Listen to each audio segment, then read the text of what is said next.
Hi, my name is Roy Collin and welcome to the show. I've also got five podcasts: The Awakening Podcast, exposing fraud and corruption, but with solutions; the Crypto Podcast, on about all things blockchain, NFTs, crypto; the Meditation Podcast, talking about all different types of meditation, but there's also meditations there from 1 minute to 2 hours. And the other one's the Learn Polish Podcast. So if you're interested in learning Polish, you can do that. And the other one is Speaking with Roy Collin. And I just have guests from around the world talking about either public speaking or also about their book or just general life in general. And you'll find everything on bio.link/podcaster. I'm also a podcasting coach. And you see the QR code there, and it's also on my link as well. And if you're interested in actually going on some podcast shows, I'm helping people doing that.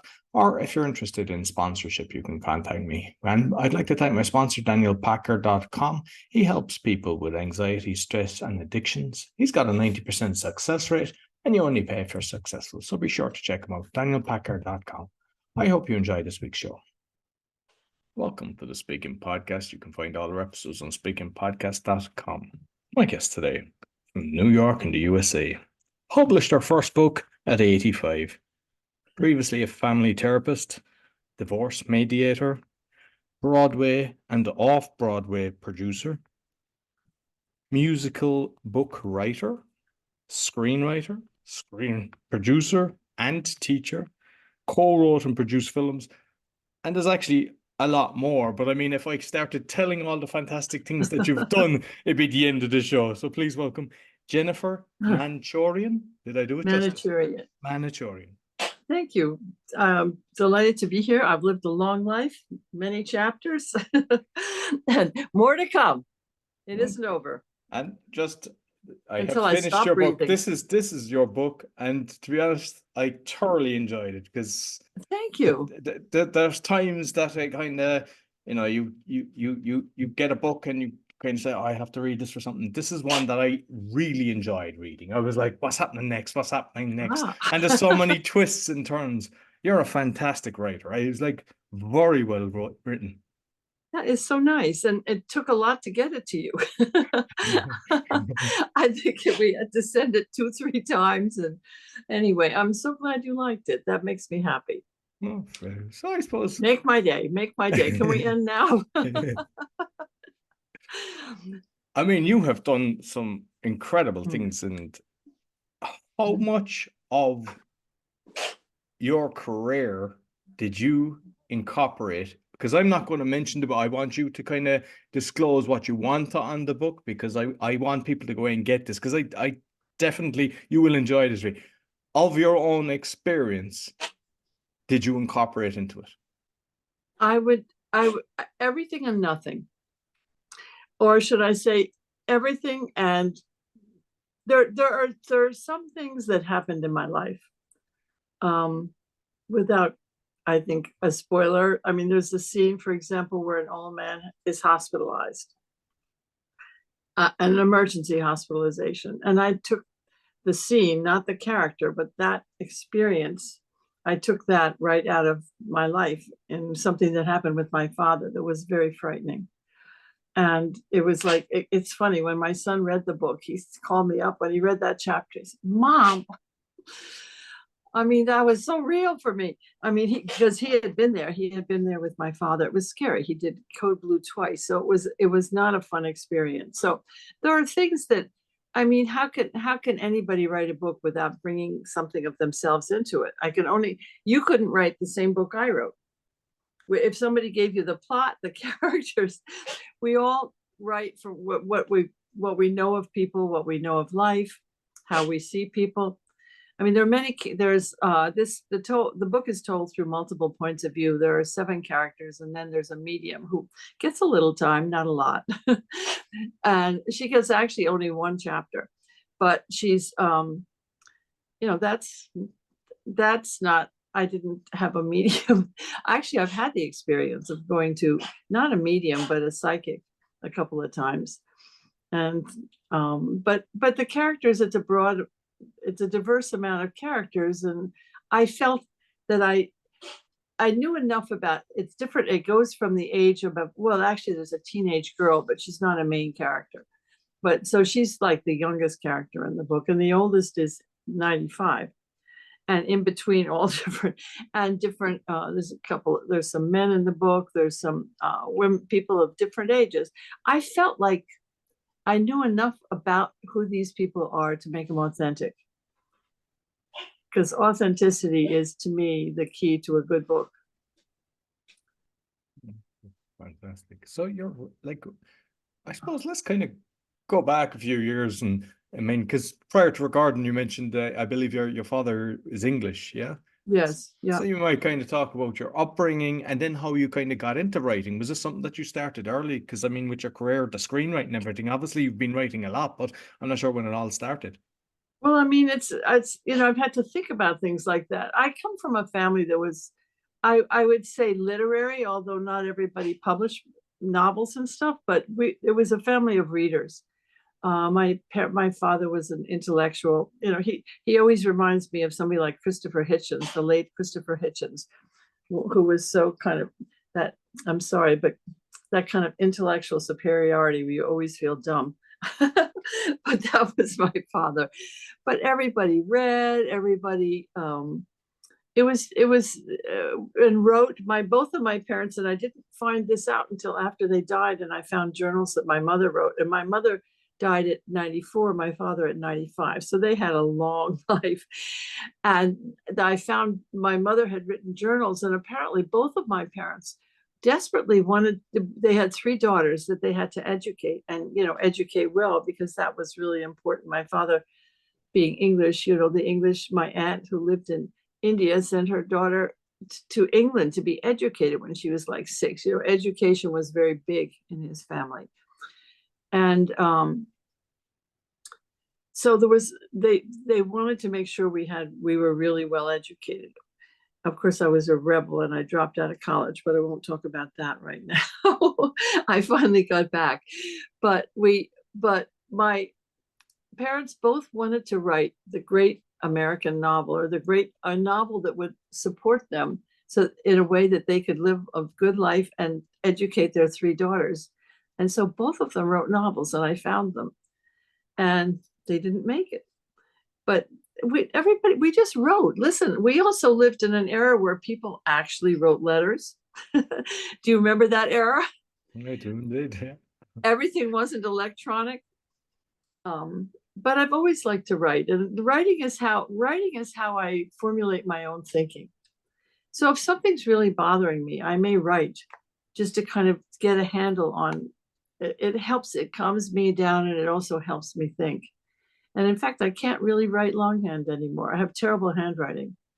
So I go to my computer and I write what I need to write. If I have something bothering me, something about one of my kids, something I feel like I need to say, but I don't want to, kids don't always want to hear what you want to say. And my children are all adults with their own children, but I'll formulate, in my mind, I strategize. And I've always, I wrote when my kids were little. I was writing screenplays, and, actually, when many years ago, I don't know how many, but a long time ago, I wrote a screenplay, and I actually almost had it optioned.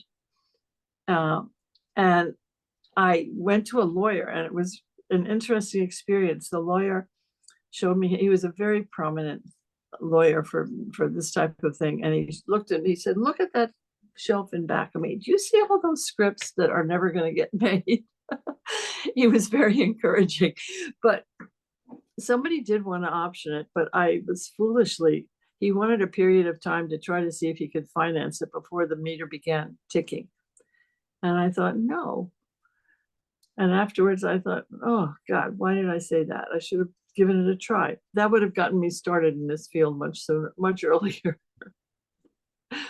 So you mentioned the Rebel. Oh, you said how I grew up. I grew up. No, I want to go into the Rebel Jennifer, because I know, let's hope your children and grandchildren don't hear this, but let's hear about the Rebel Jennifer. Can I whisper? They know about it, because I send them the most inappropriate text messages, not videos. Rebel, by rebel, I mean that my older sister, I have 2 sisters. I'm in the middle, and my older sister is 6 years older, and she went to a very good private school, and she and my father would be, quoting Wordsworth or Keats or whoever they'd be quoting. And my father would start some line and expect me when I was about 8 to be able to match that. So, I became an underachiever. It was just too much to compete with. We used to eat. It's unbelievable today how families don't even eat together, but we would have dinner every night for like an hour and the whole works. And and we had to stay at the table and we had to eat everything on our plate and the conversation, and I would be just sitting and trying to feed my dog under the table. I stopped trying to compete.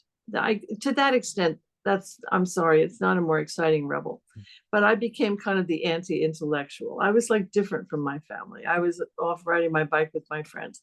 And until I went away to school when I was in high school, and I went to a boarding school, and I kind of wasn't under that kind of heavy atmosphere of, can you keeping up. I started to find myself, and it was very healthy for me. And I had teachers who believed in me, and great teachers. And so I all of a sudden realized, well, wait a minute, maybe I'm not so dumb after all. So that was my rebellion. And what's life like in a boarding school? I'd never been in a boarding school. Oh, I school. loved it. Yeah. It was listen, people love it or they hate it. I mean, maybe some people just go along, but it was very, very good for me. It was really where I've developed interests that have served me all my life. Things that I would have never done. I mean, like we had to take art history courses. Now, if my parents wanted to take me to a museum, no, I want to go, the country club or something. Not the country club, but you know what I mean. I want to bike with my friends. So I had art history courses and I discovered art. And I mean, all these things became lifelong interests. The things that I thought every Sunday, my father would play the Philharmonic. And he had this machine that we weren't allowed to touch. It's called the K part. And God forbid we touch that K part and scratch something. But, we had actually long playing records in those days. It was a different way of music. But we would be listening on the radio. And I used to think this was the most boring thing in the world. And today I go to chamber music concerts and I love it. And I often recognize music that said I had no interest in. So I absorbed a lot, even though I was like acting like none of it interested me. Excellent. But you mentioned like there's the Broadway and off-Broadway production. I'm not familiar with off-Broadway production. What does that mean? Oh, well, I don't know what the equivalent would be, certainly where you live, but off-Broadway, well, it actually, the way in which they categorize it is by the number of seats in a theater. But most of the Broadway theaters are within a certain perimeter of Manhattan, around Times Square. And they're all like, I think the minimum seats is probably maybe 800. I'm not talking in a very informed way because I don't have this in front of me, but it may be even less, but they're all kind of in the area of Times Square. Off-Broadway I think there are probably, maybe there's a house as high as 550, but I don't think so. So there's different, so that's basically, and it can be anywhere. An off-Broadway theater can be downtown. I'm sorry, I'm talking like people know what I'm talking about. Down in Greenwich Village, it could be, there can be, further uptown. There's lots of places where they can be. And the chances are their prices are lower. However, and it's cheaper to mount. However, it's very, very hard to succeed off-Broadway because they're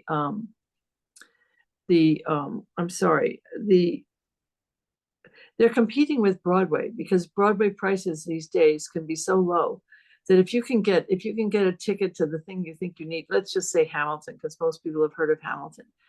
If you can get a ticket for Hamilton for like $100, which you probably can't, but if you could, and then the off-Broadway theater is like $85, most people will say, well, wait, I need to see Hamilton. So I mean, the off-Broadway theater people are going to hate me. I hope they don't hear this, but it's just really, really hard to succeed. And the shows that have succeeded the most have been branded elsewhere. Something like Avenue Q, which ran on Broadway for many years, then did a cheaper version, not cheaper version, but they went off Broadway because they they could no longer sustain a Broadway audience, and they were very successful. So it's just different. And actually, there's a off-Broadway show I did many, many years ago. I'm one of many, many producers on it, so don't give me credit for the show.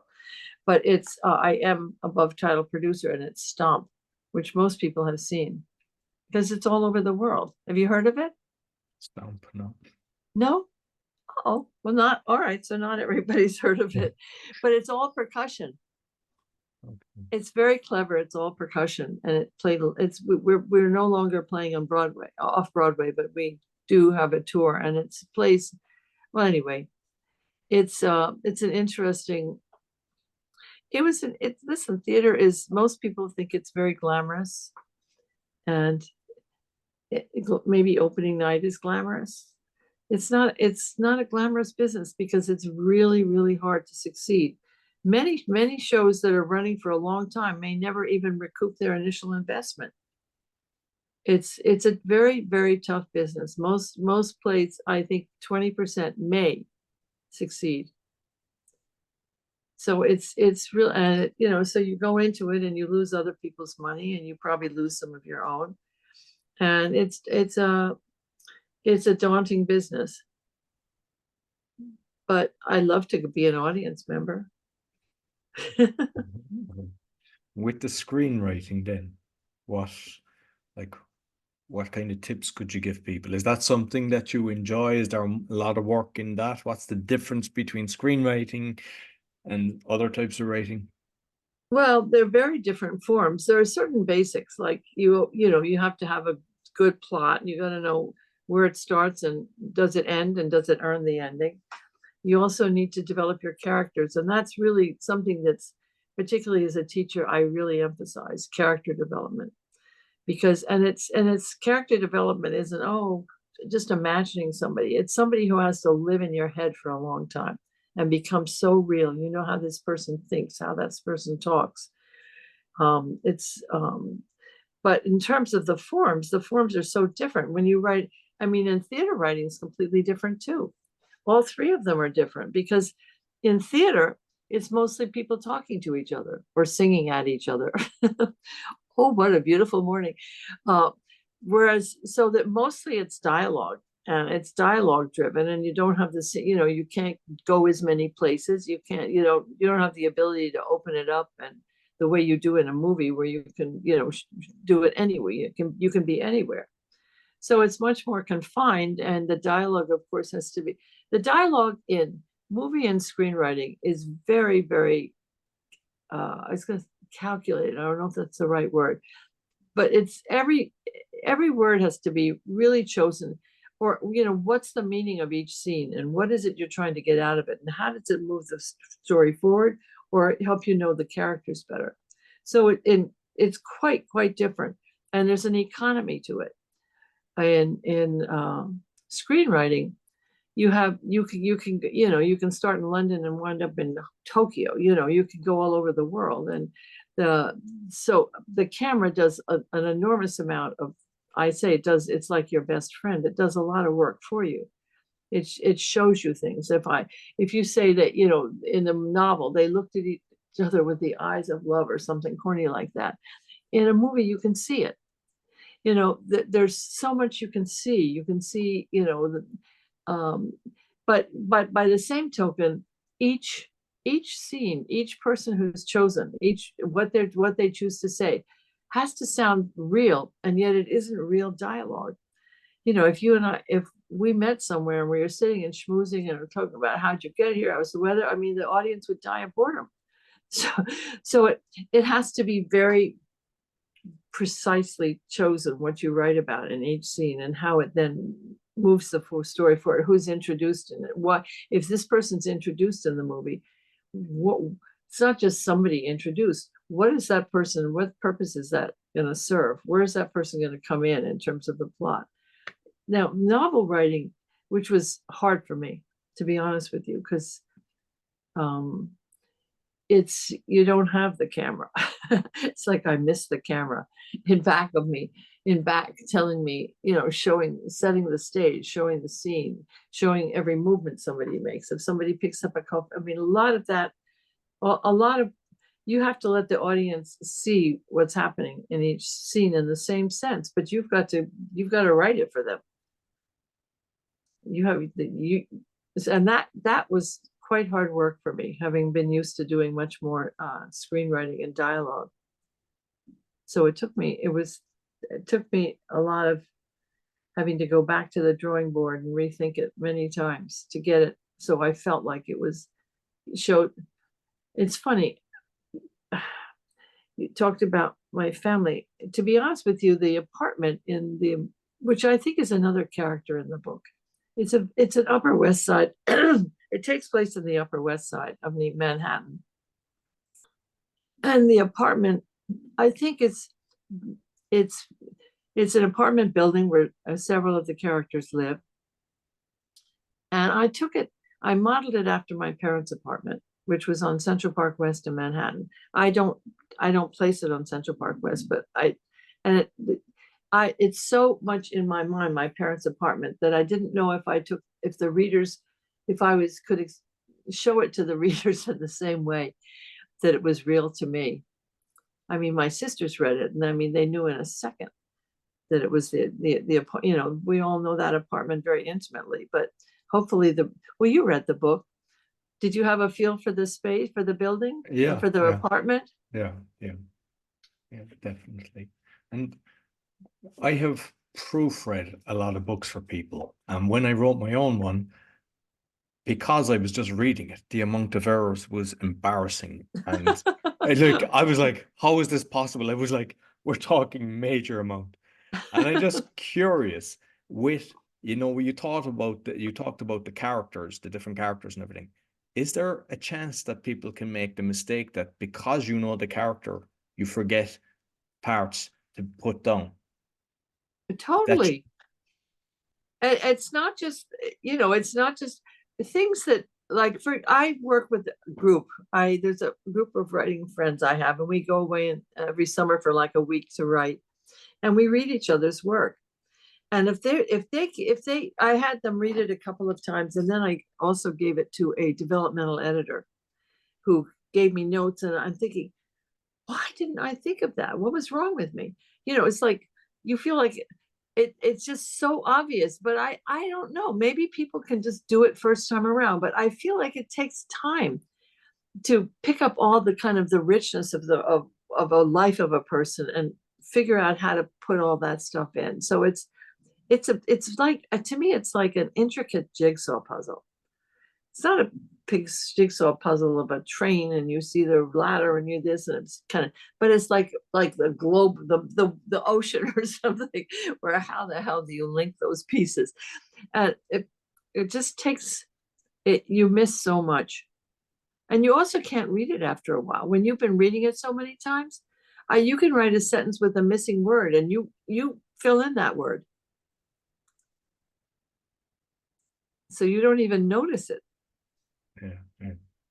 Oh, so it's not you. So you previously was a divorce mediator, and there's relationships in the book as well. And we just touched on it ourselves prior to recording, but because of a lot, especially during the last lockdown, a lot of relationships broke and everything. And perhaps you could give some advice for people, because I have seen it work both ways. I'm lucky. I have got a fantastic relationship. I even have a podcast. I have a beautiful child from that. But I've seen it with friends and it becomes terrible. And they use like kids with a pawn. But even if there's no kids involved, and it kind of just destroying assets and businesses. So you might let people know a good way of doing it instead of the hatred way. Well, listen, it depends upon how long people have been sitting up waiting for this and how angry they are. If one person's cheated, they weren't expected. When people are really angry, it's very tough to mediate. It just is, and it's unfortunate. But I really draw more from my family therapy background, because one of the questions first of all, people are so unprepared for how hard divorce is, which is so, it's so common in our culture. And so many people are divorced that people don't realize that it's like a hurricane hits you. It's, what's the highest level? Like a level 5 hurricane hits you. Your life, your kid, if you have kids, they're affected, your finances are affected. I mean, it just turns your life upside down. And I did a fair amount of research for a book chapter I wrote when I was called The Family Life Cycle. This is a long time ago, about the effect of divorce. And I had done quite a bit of research on it. And maybe the research had changed, but at the time it felt like it was like a 2-year process of kind of getting back your life. And it also, if one person has been left and the other person wasn't expecting it, it's very hard for people to be fair-minded. But forgetting all that, in divorce mediation, people can come in. They both have other partners. They're both ready to move on with their life. And yet, once they are actually in the process of talking about the assets and the kids and who's going to see what, it instills so much emotionality. I used to feel like a traffic cop. Sometimes I felt like, oh, I got to block the road here. I got to stand in front of the door. I mean, it's interesting that very few people can be cut and dried about it. And that's usually when both of them are at a point where they're ready for this marriage to end. But if it's somebody has been left for somebody else and there's a lot of hurt, I mean, I can think of a lot of stories like that. And it's really unfortunate because then they poison their children. They may poison the custodian, the person who is with the children more, may wound up, which is often the mother, not necessarily, but often may poison the children against that other person. And it does so much damage because it hurts your children. You want your children to have healthy relationships with both parents. And it hurts the people too. I mean, it's just, I don't know what kind of advice you can give to people other than don't just think about yourself. Think about everybody else too. And you want to be fair and you want to, all right, the marriage is going to end and you want it to end in a way that nobody's going to be, you're going to never be back to square one, but nobody's going to feel like they've really been taken advantage of. So I mean, I know cases where, the kids have, let me just give you the ugliest scenario. I keep talking about it as if it's children, although to say that people without children are not affected by divorce is foolish because they are. It's something, even if you lose a friend, it's hard. It's a very tough thing. But there are cases where if one parent accuses the other, it can be, of like drunk driving, drinking when they're driving or doing drugs, smoking pot and driving, or sexually touching a child inappropriate. All they have to do is make that accusation and the court gets involved.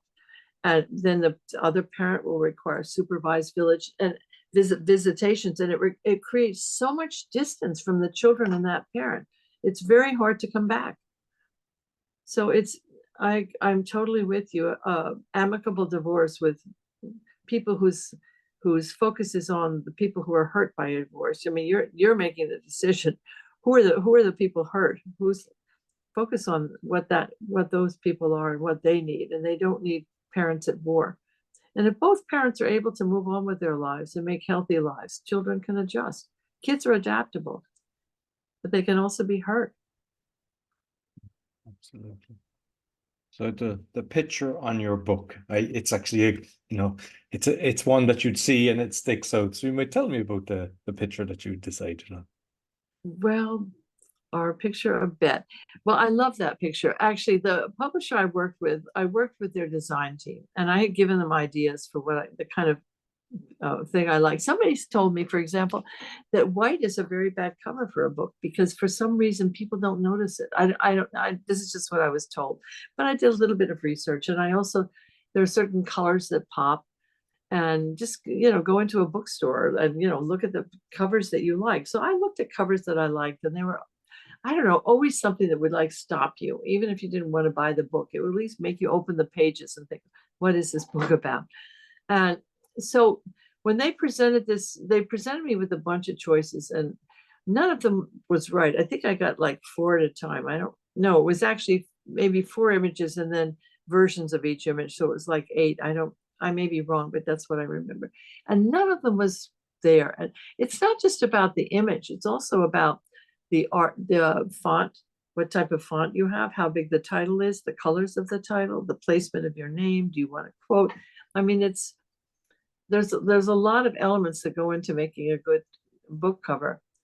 But that old lady, I came back to her after I refused all the first batch, and they sent me another batch, and I kind of went back to her. But then we made some adjustments in terms of color, and I think she wears, I have to look at her. I don't remember. I see it so much I don't see it anymore. You know, she had a dangly earring. I felt like that got in the way of the title. You know, and and I gave her red glasses, which she didn't have before. I mean, I made modifications of her. I think I gotta look again. I think she wears pearls. I don't know. She's supposed to wear pearls. No, I don't see pearls. No. All right. Well, there was one thing they didn't do, but I just felt that it was an arresting look. You know, you want to know her. You want to know about her. At least I do.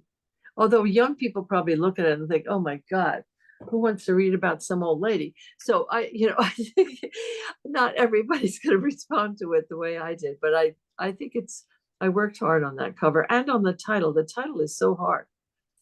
A title that really makes you curious is very hard to come by. I mean, I had titles like, there is a dinner party in the book that all the different characters converge at the end at a dinner party that the old lady who's, I don't know, everybody's important, but we'll call her the main character, that she's woken up in the morning and decided that night to have a dinner party, and nobody knows why, and everybody's curious. So everybody's going to wind up at that dinner table.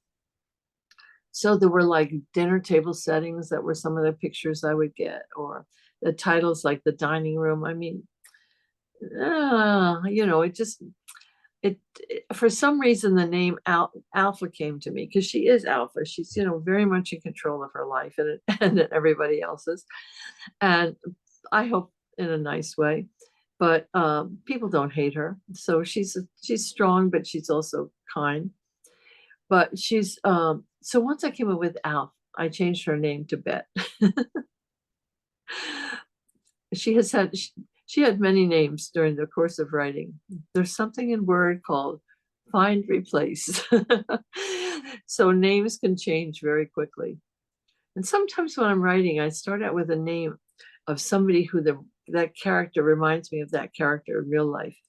One time I was working on something, and the main character reminded me for some reason of Debbie Reynolds. So I named her Debbie for a long time. And then when it was over, I changed the name. But something that always, you know, that helps you kind of see that character and think about that character.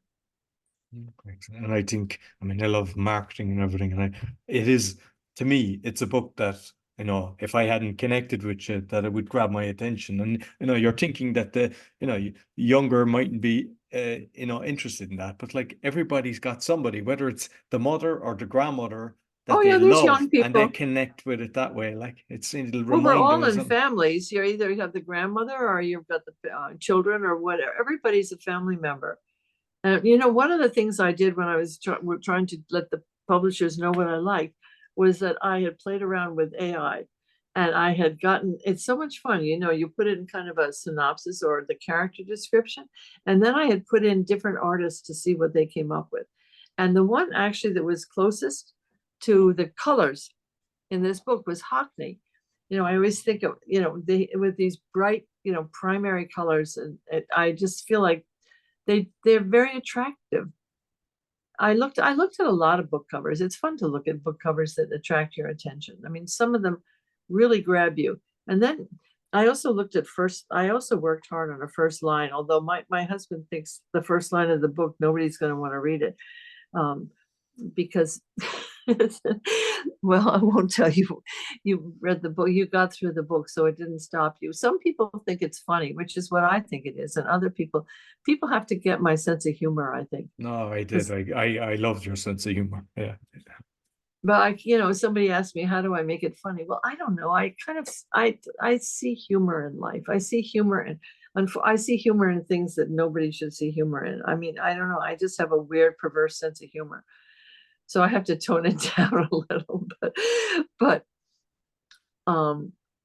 anyway, I'm working on a second book now based on somebody asked me, how do you let go of those characters? And I said, I'm not. Some of them are going to live on in my next book, which I'm working on, because I like those characters and I want to know even more about them. So it's the character of the nasty neighbor, and it's going to go in all different directions, but it's only going to be told from her point of view. And that's going to be, I think that's in a way harder for me than the multiple points of view, because you have to know what other people, you can never, if you have writing from the third person in kind of in the voice of your main character, and then another character comes in.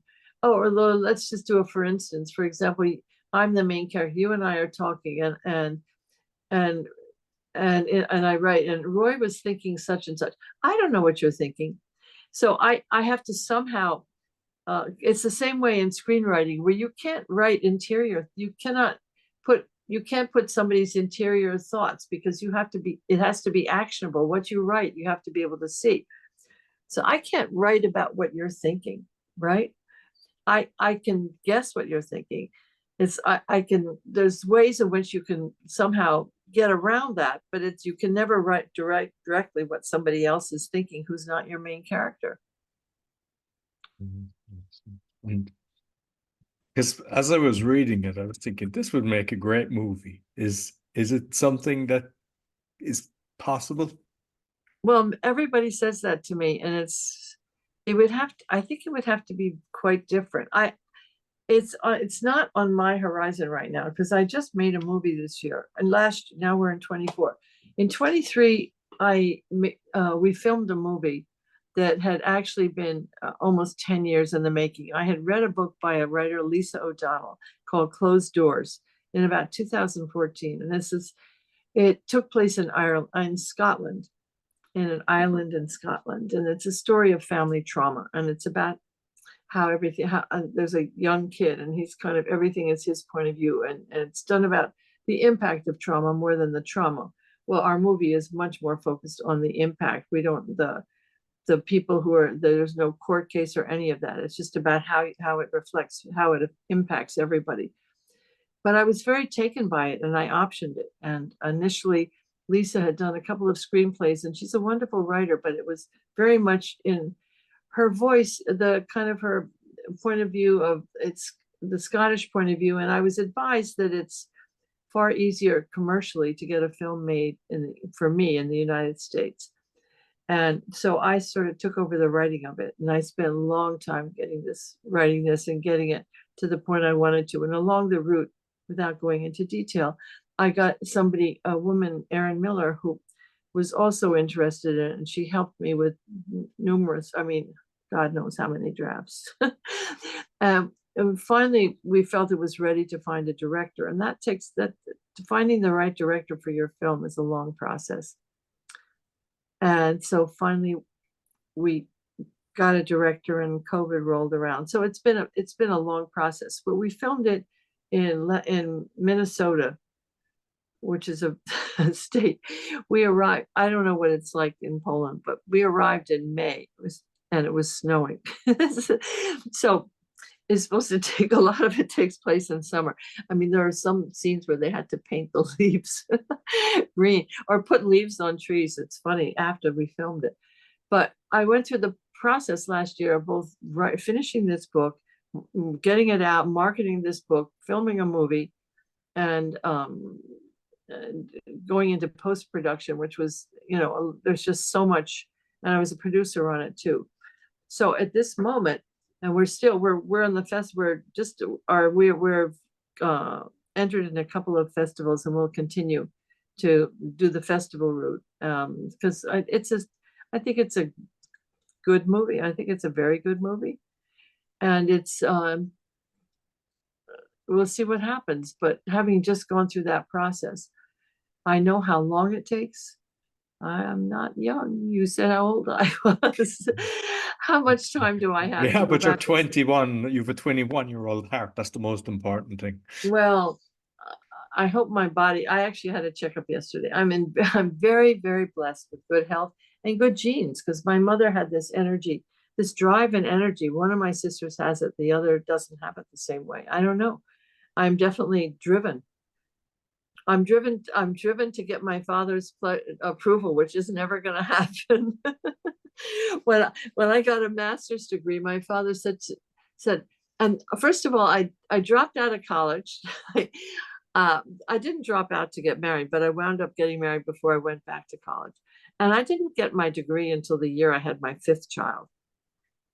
And, going to school and having 5 children and over a 14-year age range and different schools and transportation and after schools and everything else. I mean, I'm lucky I got it. And then I went and got a master's degree. And the year I got the master's, all my kids, we were all in school at the same time. It was really fun at every level. I'm doing a master's. My daughter was in college. One is in high school, all down to nursery school. We hit every level. And my father said to me,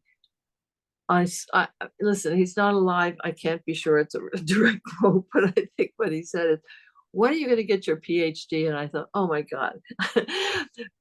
He's also said to me, you can never know more than I know, which is, a lot to me. I used to think I was driven kind of, and my sisters thought, I still think that I was driven to kind of get my father's approval. I no longer think that, because that goes back to my mother's diaries. She was always trying to achieve. She never did enough. I so identified with how she felt. Like every day she had to have so much that she achieved. And so I think that I think at this point it has a life of its own. I'm driven because I love what I do. I'm a happy person. I love my life. I've got a big family, a lot of grandchildren. Right now I'm knitting a doll for the friend of the partner of one of my grandchildren who just started college, so she can snuggle with him at night. And things like that just give me so much pleasure. There's so many things I do in my life that just give me simple things. But I wake up in the morning waiting to go and start writing. I mean, this is so. I don't know what you asked me. I've gone on a rant. No, that's beautiful. No, it's You have to fascinating. stop me. No, Please, I'm enjoying please it. stop me. Tell me, shut up. I've heard enough. No. So you self-publish, I believe, yeah? Was it a hybrid publishing? Hybrid. Well, there's different ways of self-publishing. You can, I think, and I haven't done it, so I don't know the answer, but I think you can just send your book off to Kindle or something, and they will publish it for you. And you can pay some prices to advertise and stuff, but they're not going to edit it and copy edit and do all the things that mine did. And plus which they'll take anything. Whereas I reached out to a few. I made a decision when I saw what my friends, the people in my writing group have all been published last year. One of them's on her 7th book, I think. And so I learned a lot about the publishing business from other people. And I know one of my friends who had a book that she spent years writing, and she did get a wonderful publisher, but it took like 3 years. And they would send you ideas for the cover, and they would give you ideas for, or you would work with them on ideas of titles, but you didn't have final approval. And both the time frame and the type of control, I just felt like, I'm too old to wait 3 years to put out a book. I just don't. I'm also too controlling. I care about the cover. I've seen covers that I don't think are, attract your attention. And I just felt so strongly about these things and I had lunch with somebody who was telling me about a very well-known person who was also older, who could get a book published in, just by a phone call, but had chosen not to because he didn't want to spend the time in that process. And I felt like I have a book. I've been through a copy editor already. I have it in, pretty good condition. I sent it out to hybrid publishers who, I had from February, I signed the contract and it was out by the end of August. That's pretty fast. Oh, that's excellent too. And one of the reasons it was fast is that they felt that it didn't need any changes, because they also sometimes will recommend, because the publisher I used only accepts 15% of submissions. and they have a, they have a stake, they have a little finger in your grosses as well. And so they wanted to sell. So they will often, they suggested a copy edit, even though I'd done that. And it's so amazing how, I think it was combed through again, you'd still find mistakes, just little things like, a word you forget, a little word, a misspelling, it's, so I did have the copy editing done. But they felt it didn't need to have a real developmental edit done. So I had done all that ahead of time. So I felt it was, it was as far as I could take it. Now, if I had gone the other route and gotten an agent, which I think I could have, but an agent may have made suggestions, so I have to go back to the drawing board. They may have wanted me to work with it. Then if they had found a publisher, which may have taken also another year, I don't know. They may not have found one. Then they might have suggestions. I mean, it's a long process. And I don't mean to make it sound daunting to people, but it's there's so much you don't know about what's involved in actually getting a book out into the world. You look at a book and you think, oh, they sent it off and that was the end of it. Once you've got a book out there, you've got to learn a whole new occupation. You have to learn how to be a marketer. I mean, it's been a lot of it. I've had a lot of education, both in marketing a book and in producing a movie and in doing other things. It's been quite a time for me. So back to whether this book will ever be a movie. I would love to get somebody who was interested, but then I wouldn't be happy with it. So it's in the back of my mind. I'm working on my second novel, which is based on that character, and I'm fairly far along if I could find the time. Would I then want to go back and revisit it? Maybe. I might. I'd love to get like Reese's book club who wanted to read it and take it and make a movie out of it, but that's not gonna, it's unlikely. So I'm just doing my own way, see what happens. And just finally, the audio. Have you created the audio, or do you plan to have Yes, the I audio? do have. I have an Audible book. Okay. Did you use your own? Did you narrate it yourself? No. No. Well, I don't know if I'm that good a reader. I don't know that I am, but there was an actress I wanted to do it, but she kept saying, "Oh, I'm not good at it." She would have been very good. They gave me several choices of people, and I think the narrator is good, but as I mentioned, my book is all different characters, and they all have a point of view. So you have to be a young Iranian guy, a young Croatian woman. You got to be an old lady. You've got to be the daughter of the old lady who's got her own voice. I mean, you have to be able to distinguish the characters, and it's not that easy a job. I don't think I could have done it. The most brilliant person ever was Jim Dale, who did the Harry. I don't know if you ever heard of any of his Harry Potter. He did all the characters in the Harry Potter books, and it was incredible. And I heard that what he would do is he would record each voice of each character to make them all different. And then when he was reading a segment, he would find out he would listen to who those characters were, and then he would bring them to life. Oh. I am not an actor. Yeah, that's a serious talent to have to be able to do that. Yeah, I could have done the old lady, maybe. I don't know how I would have done the young girl, because I don't know if my voice sounds old. I don't know. I don't think so. Listen, Jennifer, I thoroughly enjoyed this conversation. You might let people know where they can find you. They can find me. I have a website, Jennifer. It's HTTPS, the whole thing, not www, but HTTPS:// Jennifer.mins.net. Should I spell my name, or no? I'll put it both in the audio and video that they can find the links. Right. Yeah, and on that website I have other things I do, some of the a couple of films that I've been involved with, and just various things I've done. And so it has information about me. It has information about the book. I think there's portions of the book that somebody can read. It takes you to the websites where you can buy it, and it also has a bunch of my PR stuff. So you don't want to listen to a lot of it, because you'll just hear the same thing and be very bored.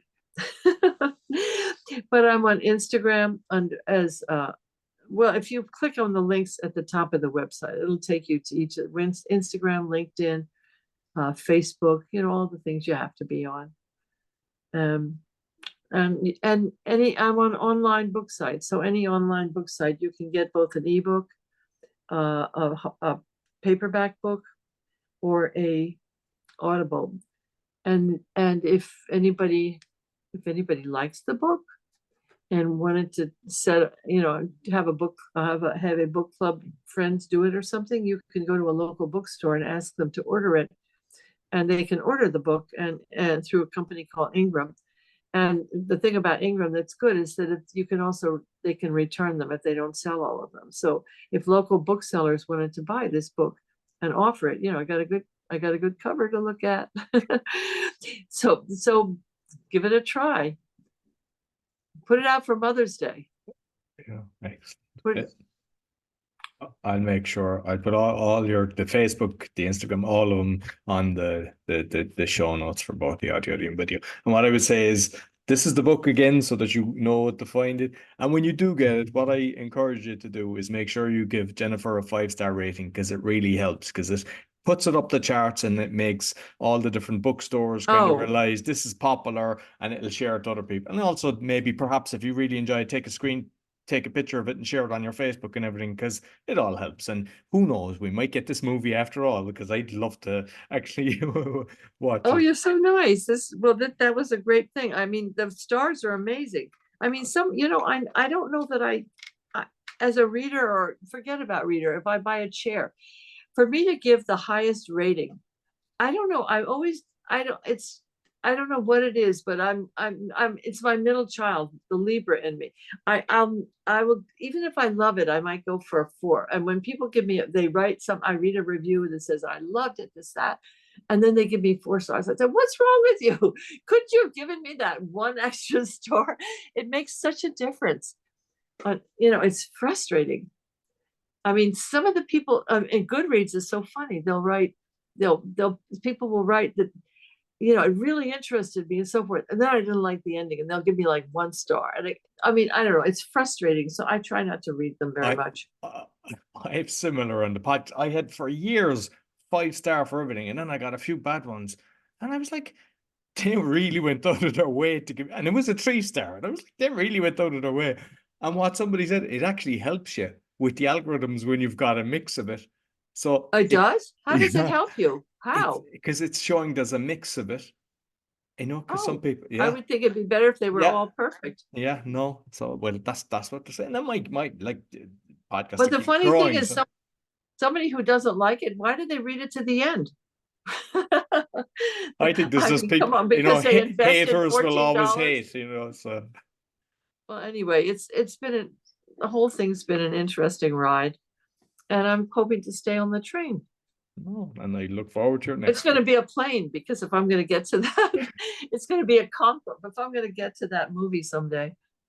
Oh, excellent. Listen, Jennifer, thank you very much. Thank you, Roy. So that's all for the Speaking Podcast. You'll find all our episodes on speakingpodcast.com. Until next week, take care. Well, I hope you enjoyed this week's episode. Be sure to give us a thumbs up, 5-star rating, and share with your friends. And you'll find all my shows with the QR code or bio.link/podcaster, as well as my podcast coaching. And I'd like to thank my sponsor, DanielPacker.com, helping people with anxiety, stress, and addictions. He's got a 90% success rate, and you only pay if you're successful. Also, if you'd like to go on a podcasting tour, I can help you do that. And if you're interested in sponsorship, you can contact me on my bio.link/podcaster. Until next week, take care.